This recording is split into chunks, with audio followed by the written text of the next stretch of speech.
So we'll continue with chapter 3, and in this second part of the lecture we are going to look at some other events in Tagore's early life. And this chapter, as you already know, is called Within and Without, and here we are looking at some of Tagore's experiences from the time when he was restricted to his home and he had every desire to leave his home and look out and explore what lay outside the gates of his house. And we also came across a few experiences where not only do we get to know Tagore's character as a human being, but we also see the roots, early roots of a budding author, who of course grows on to be one of the greatest authors of all time anywhere. So some of the experiences, such as observing people's bathing habits and observing or staring at the roots of the banyan tree, or going up to the terrace of the house and staring, kind of gazing at everything that can be seen from the terrace, and finding other houses, all the houses visible from the terrace, as places of mystery which he wants to explore, right? So these are some of the instances that we came across in the first part of this lecture, that is first part of chapter 3 in our previous discussion. And those, I believe, illuminate Tagore's character as a human being, and also, like I said, as a budding author, because at this point we already see the formation of someone who is surely an excellent observer and has every inkling to write, though the inkling to write becomes clearer in the later chapters of his autobiography of My Reminiscences. So that said, let's begin looking at the few remaining slides, a few remaining excerpts from chapter 3. So these are, again, I have categorized these as Tagore's adventures at home. So the first of today's excerpts is this. My father hardly ever stayed at home. He was constantly roaming about. His rooms on the third story used to remain shut up. I would pass my hands through the Venetian shutters and, thus opening the latch, get the door open and spend the afternoon lying motionless on his sofa at the south end. First of all, it was a room always closed, and then there was the stolen entry. This gave it a deep flavor of mystery. Further, the broad empty expanse of terrace to the south, glowing in the rays of the sun, would set me daydreaming. So again, these are the adventures that he can avail at home. As you already know, he is restricted to the boundary of his house, and he does not have the permission to leave the gate of his house. So which is why he is restricted to his house, and all the early experiences of Tagore as a child takes place at home. So in chapter 2, as well as the current one, chapter 3, we do not find him leaving his house, right? So it is possible to guess that even this book, My Reminiscences, does follow a chronological pattern, because in the early chapters you see him staying at home. In chapter 2 he was entirely at home. In chapter 3 it's titled Within and Without, and we begin to see the tensions arising between the forces that restrict him at home, and this great desire to see what is beyond, right? So therefore his early adventures are entirely at home. And as he points out in this excerpt, one of his prized adventures, one of the ones that he used to look forward to, is going up to the third floor, the third story, and enter his father's room, right? And there were few enticements there, and these enticements were, of course, the expanse of the terrace to the south, and the fact that his entry itself was stolen. So he had kind of smuggled himself in, right? Because he would pass his hands through the Venetian shutters and open the latch from inside, by putting his hand inside, right? So you can see there was a sense of adventure that must have been present in a young child's mind. I'm sure an older person would only do this if he had an actual intention of stealing. Well, it is possible for older people to do it even they don't want to steal, but from the perspective of a child, I hope you are able to see that it is relevant because it was a moment of adventure for him. So he further says that there was yet another attraction.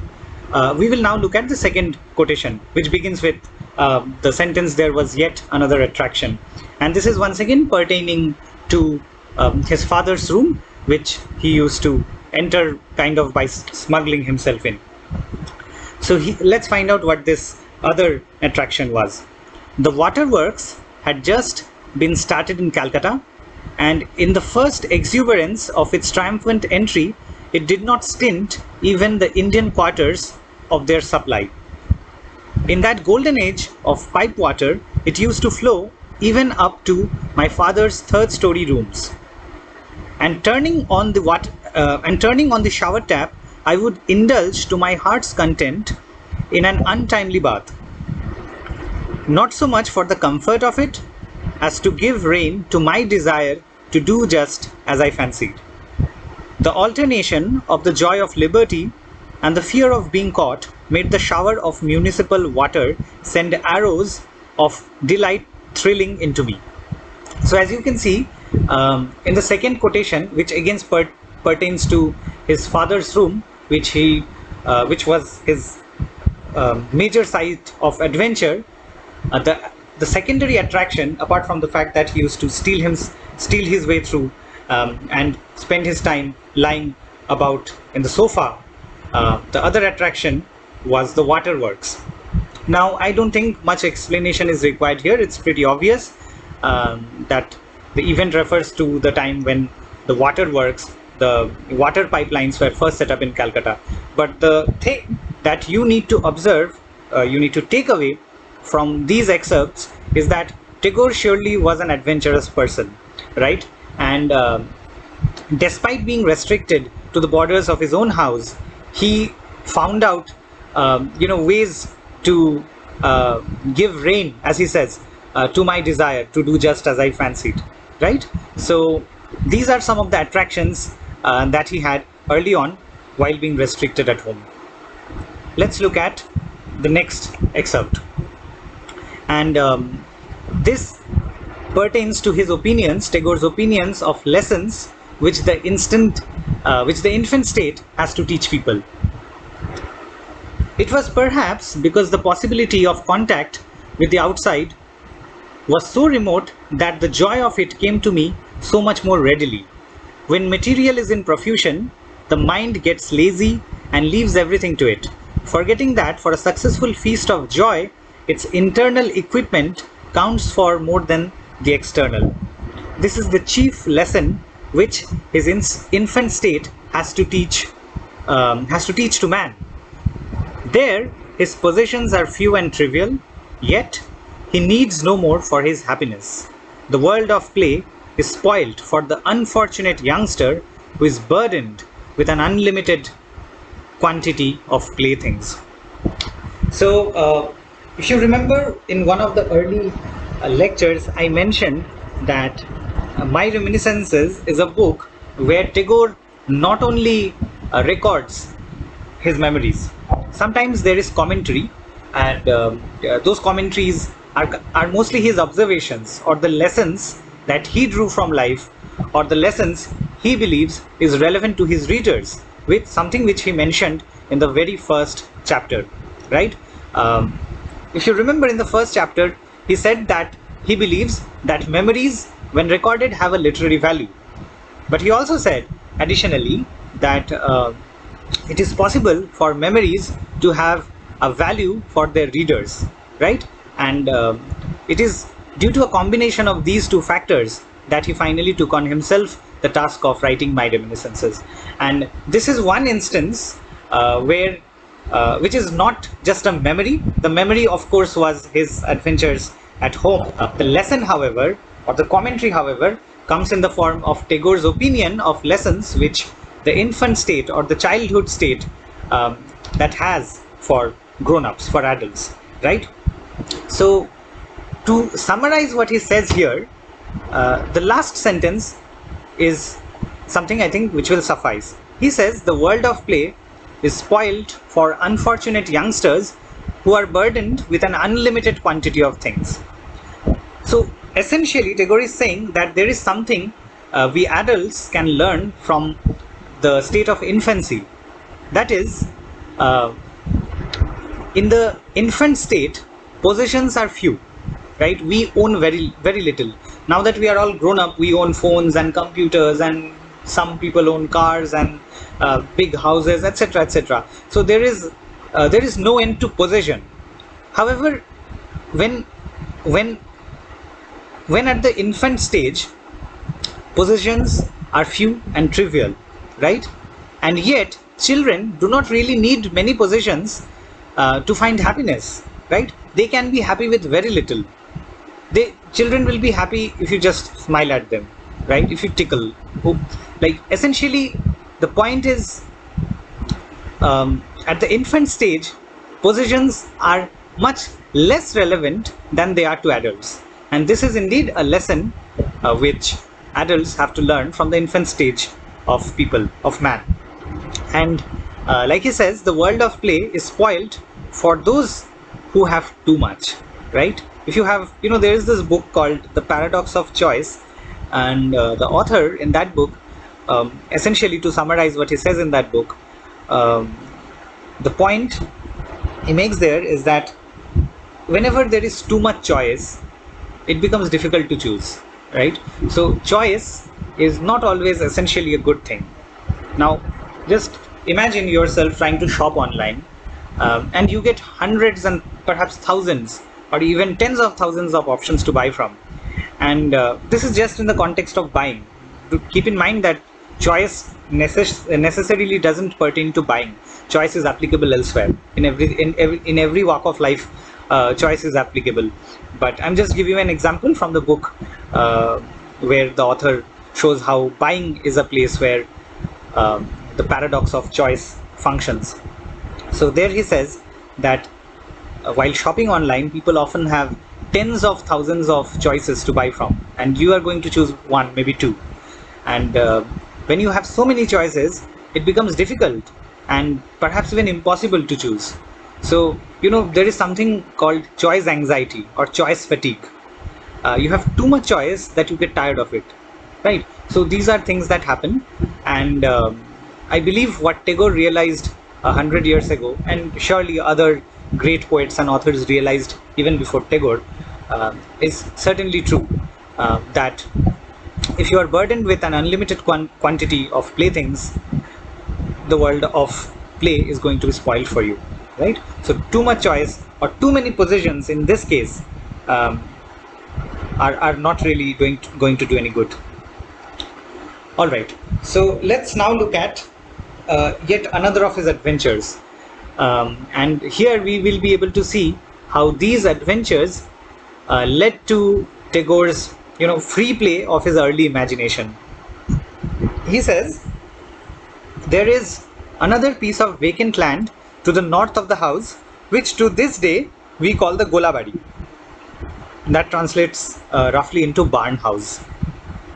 The name shows that in some remote past, this must have been the place where the year's store of grain used to be kept in a barn.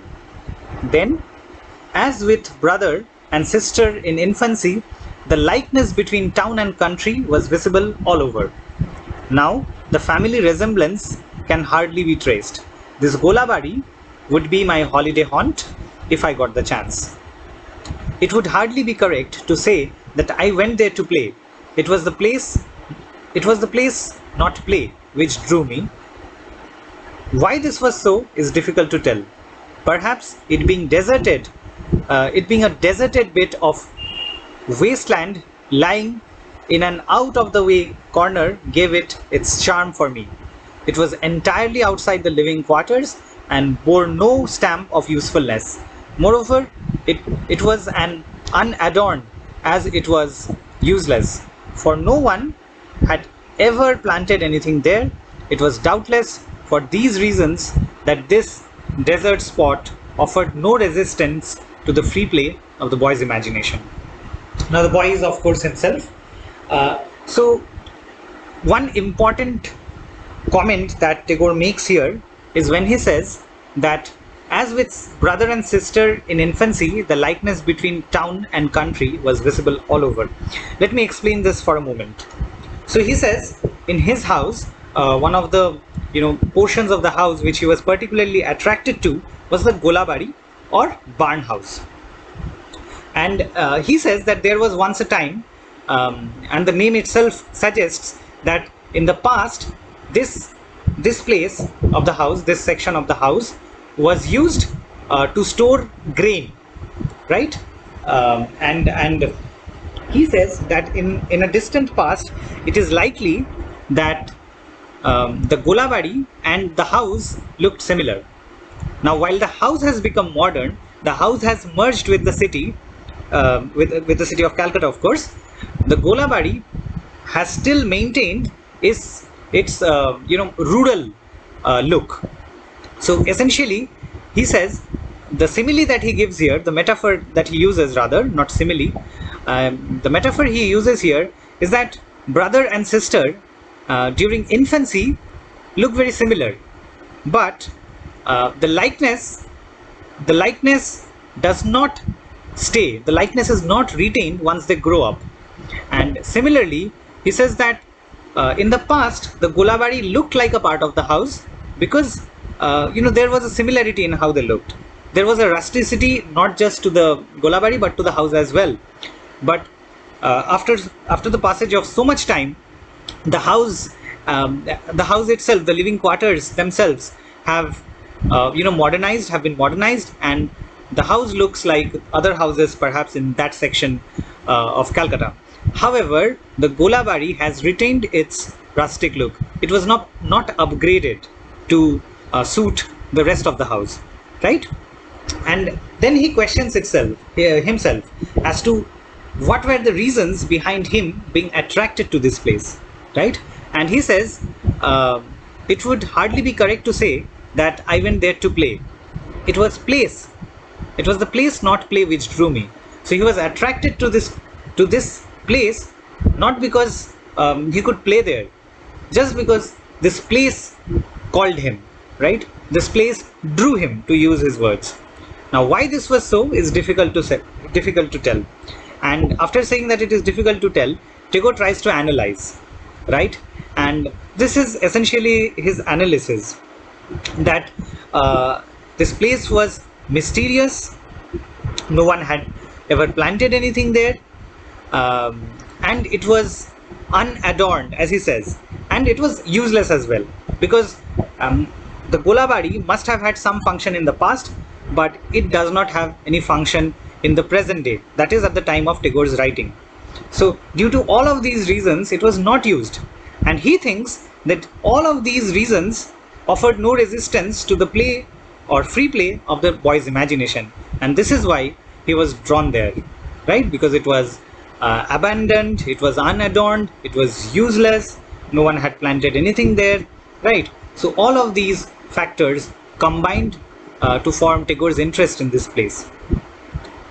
The last quotation from this chapter we're going to look at is one that will tell us about Tagore's notions on the differences in attitude between old and young, that is the elders and the younger people, at his home, of course, and perhaps more generally too. He says, during the Magh festival, a series of wooden pillars used to be planted around the outer courtyard for supporting the chandeliers. Digging holes for these would begin on the 1st of Magh. Now, Magh, for those of you who are aware, Magh is the name of a month in the Bengali calendar, right? So for those of you who don't know, remember this, try to keep this in your, make a note of it basically, that Magh is the name of a month in the Bengali calendar. So in comparison to the Gregorian calendar, that is the calendar which consists of January, February, March, etc., etc., So Magh would roughly correspond from to the middle of January, from the middle of January to the middle of February, roughly that, right? It doesn't mean that it begins on the 15th day of January and ends on the 15th day of February. It is not like that, but roughly speaking, Magh begins around the mid of January and ends somewhere at the middle of February. So the preparations, Tagore says, for festivity are ever interesting to young folk, but this digging had a special attraction for me. Though I had watched it done year after year and seen the hole grow bigger and bigger till the digger had completely disappeared inside, and yet nothing extraordinary, nothing worthy of the quest of prince or knight had ever appeared, yet every time I had the feeling that the lid being lifted of a chest of mystery. I felt that a little bit more digging would do it. Year after year passed, but the bit never got done. There was a pull at the curtain, but it was not drawn. The elders, thought I, can do whatever they please. Why do they rest content with such shallow delving? If we, young folk, had the ordering of it, the innermost mystery of the earth would no longer be allowed to remain smothered in its dust covering. So as you can see, after narrating the incident, he tells us what he feels this incident means, or what this incident tells us about the differences in attitude between old and young. So essentially, if you run over this incident quickly, during the Magh festival, there used to be a lot of digging, and these digging holes would begin on the first day of Magh, because wooden pillars would have to be planted on those holes.